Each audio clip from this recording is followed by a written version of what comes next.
Es como si dices música clásica. Pues quita la palabra clásica. Si la palabra clásica te impide, ellos se sientan apasionados emocionalmente cuando escuchan ese violín, pues quita la palabra clásica, porque lo importante son las emociones que transcurren en un violín. Entonces, Jesús hablaba cantidad de veces en el Evangelio sin nombrar a Dios.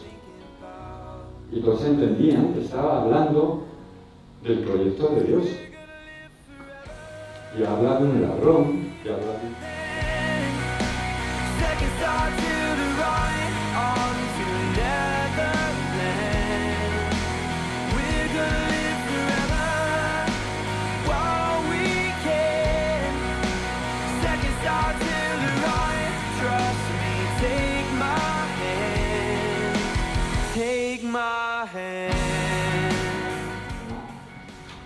Sí, de poder actualizar algo, pero ¿con un niño lo voy a hacer igual? No, evidentemente.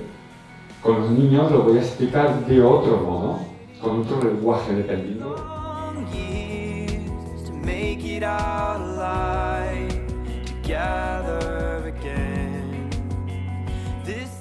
Tanto, me ha supuesto para mí tanta felicidad.